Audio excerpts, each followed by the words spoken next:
Les femmes du Sénat, du gouvernement et de la société civile de la République démocratique du Congo ont pris part à une série d'exposés sur les changements climatiques et ses conséquences chez la femme d'Afrique centrale, sous le patronage du directeur de l'ITAC, Jean-Pascal Moutingué.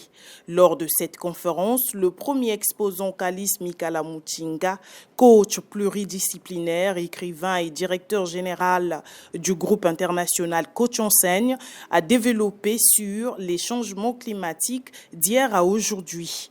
Les causes des changements climatiques, les premières actions concertées autour sont les points de son intervention.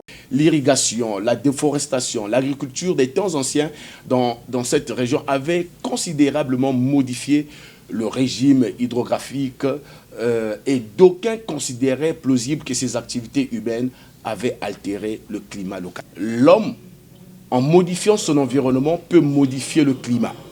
15e siècle. Le cordon ombilical des ODD et les impacts du réchauffement climatique, c'est le thème d'entretien du coach Ninos Ngwama, président directeur général du groupe international Coach Enseigne. Gérer et protéger l'environnement via le plan de secours, les objectifs du développement durable, les 13 mesures relatives à la lutte contre les changements climatiques, voilà l'essentiel de son exposé. Lorsque vous voyez l'être humain est naturellement connecté à l'environnement. Cette image que vous voyez, c'est l'image exacte de l'homme avec l'environnement.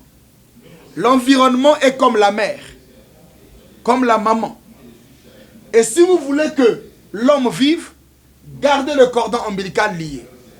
Si vous le coupez, alors l'homme mourra dans cet environnement et pourtant bien il existe. Regardez ce que j'appelle le cordon ombilical des ODD. C'est-à-dire, nous avons ici le tableau sur les 17 résolutions du développement durable.